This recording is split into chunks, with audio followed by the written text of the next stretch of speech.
Well, folks, we've been talking a lot about the decline of religion in America and its absolutely deleterious effect on the American body politics, on citizenship, on our children. Joining us on the line to discuss is Bishop Robert Barron. He's Bishop of the Diocese of Winona-Rochester in Minnesota and the founder of Word on Fire Catholic Ministries. You've seen him on the show before. He has a brand new book out also called Light from Light, a study on the Nicene Creed. And he's here to discuss what for Christians is Holy Week. Bishop Barron, thanks so much for joining the show. Really appreciate it. Ben, good to be with you as always. So let's talk, obviously, about where we are in the calendar for Christians. We're living in a pretty dark time. It feels as though a lot of biblical values have been completely abandoned or lost. And it seems like people are confused, even in many religious circles, about what to believe. What should the big takeaways for Christians be this Holy Week? God's love is more powerful than anything that's in the world. God's love is more powerful than death itself. So the message of the Triduum, we call it, the 3 days from Holy Thursday, Good Friday, Holy Saturday, is that God has gone all the way to the limits of God-forsakenness, even into our sin, even into our rebellion, even into death itself. And in the resurrection shows that his love is greater than anything that's in the world. So it's the shalom of the risen Christ to his disciples, the great hope of all of Israel for peace in the fullest possible sense is offered by the risen Christ to his followers. And that's the message of Christianity up and down the ages, is the shalom of the Creator God, because he's more powerful than anything that's in the world. I think that's the message of Easter. And one of the things that we are seeing right now is sort of this twofold divide that's happening in the American body politic with regard to religion. And both of them are a problem. One of them is obviously the complete abandonment of religion. The amount of secularization of American society is truly disturbing. Fewer people than ever going to church. Fewer people than ever going to synagogue. I mean, that is obviously having deleterious effects. The other thing that we're seeing is the abuse of religion by, again, I think sometimes both sides of the political aisle in order to push forward a political agenda. In what way should people properly approach their religious practice and their creed when it comes to bringing that creed to the world? Well, I think what you said first is extremely important. There's a tight correlation, I think, between the disaffiliation from religion and these spiking numbers we've seen, especially in young people, of depression, anxiety, suicidal tendencies. You know, the new atheist appeared, about 20 years ago? And the message of, we come from nothing, we go back to nothing, there's no objective meaning, life is without purpose. Well, young people took that in. And believe me, they were evangelized by these people. They were very effective evangelists for their perspective. Young people took it in and all right, in your face to religion. But what's the upshot of that? A completely nihilistic view of life. Of course, numbers of depression, anxiety, and suicide are spiking. Of course they are. So that's the very existential consequence of disaffiliation from religion. So first of all of us religious people, I think, have to redouble our efforts to announce the word of the Lord to the world. And there is a hunger for it. I know that's a bit of a cliche, but I'm with St. Augustine. Our hearts are restless till they rest in God. And that's grounded in the Psalms and the Old Testament. So only in God is my soul at rest. Well, we know that at some profound level. And the religions, I think, to some degree, have lost confidence in ourselves. We've been pandering too much to the society. No, we've got the message of eternal life. We have the message that will lift up people's hearts and give them satisfaction at the deepest level. So we should redouble our efforts. We should have a new confidence in our proclamation.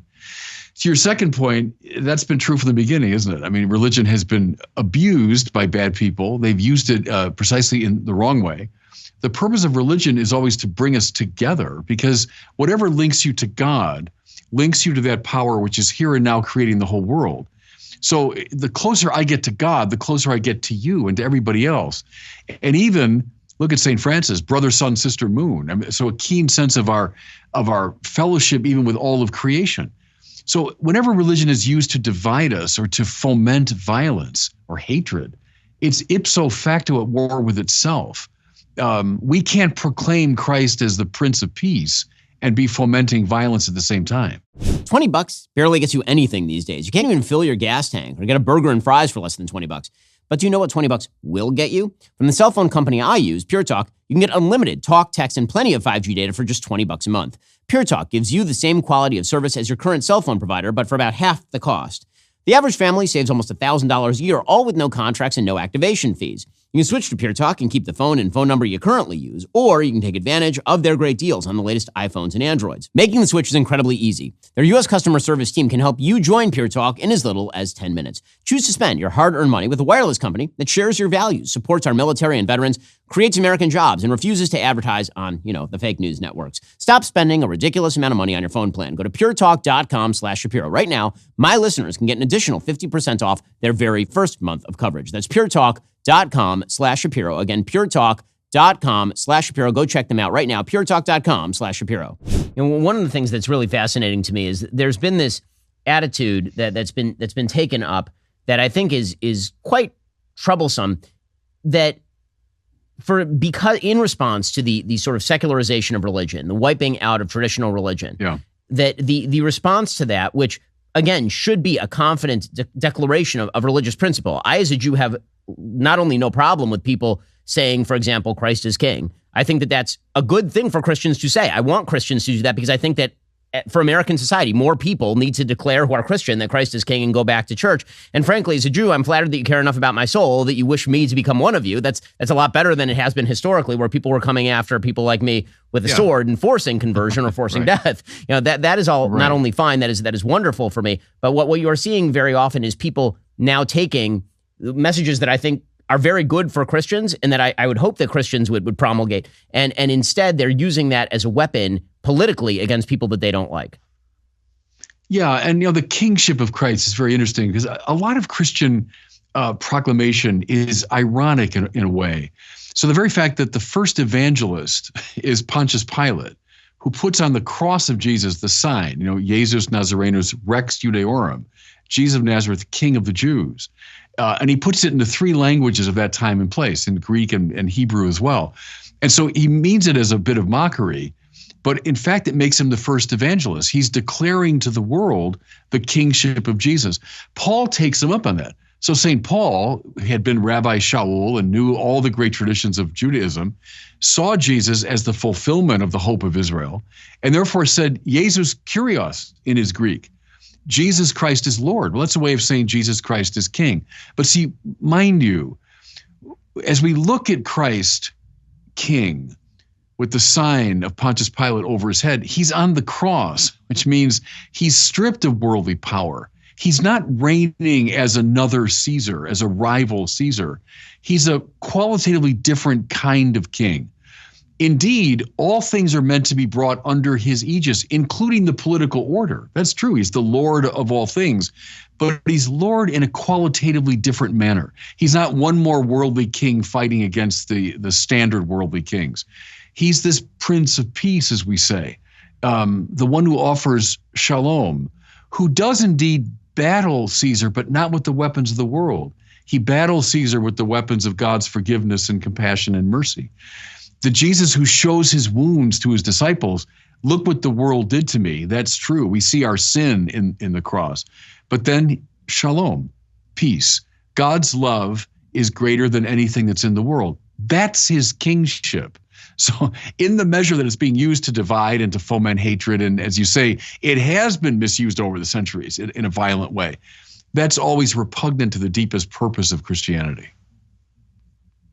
So one of the things that you've been talking about a lot is what you call the re-Judaization of Christian learning and Christian faith, the reconnection with the Old Testament, because after all, Jesus was a Jew, and not only was a Jew, was a practicing Jew. So obviously this week, it very often the Hebrew calendar correlates with the non-Hebrew calendar, with the secular calendar. It doesn't this year because of a weird kind of quirk in the Jewish calendar. So usually Passover, Pesach, and Easter fall during the same exact time period. They happen not to this year, but obviously when you're celebrating Holy Week, one of the things that you're celebrating is historically Passover, because the Last Supper was, of course, a Passover dinner. Right. And you won't get anything about Jesus without getting the Old Testament. As Paul said, he's the yes to all the promises made to Israel. That means if you don't get Israel, you won't get him. And one of the problems, Ben, I think we've talked about before, is when you divorce Jesus from Judaism, he turns into a teacher of timeless truth. He turns into a bland sort of moral exemplar. And that's what the liberal culture often wants him to be. He becomes a rather harmless figure. I can take him or leave him. He's very interesting, but so is Confucius, and so are, But the Jesus who is grounded in Israel, who comes up out of Israel and is appreciated by the first Christians as the fulfillment of Israel, fulfillment of temple and Torah and prophecy, covenant.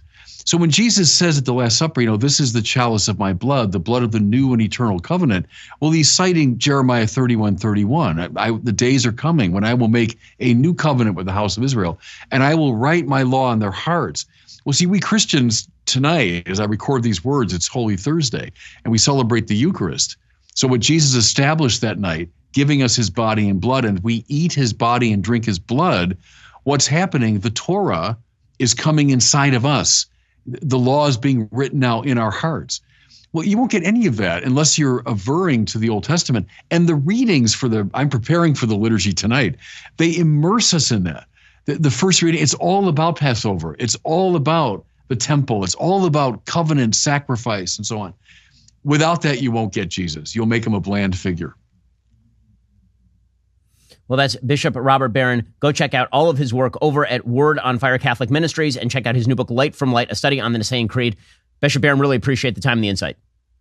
God bless you. Thanks, Ben. Are you tired of the lies and the twists of the mainstream media talking points? Yeah, me too. Join me in my newest series, Fact, where I dismantle and bring truth to this tiring mainstream agenda.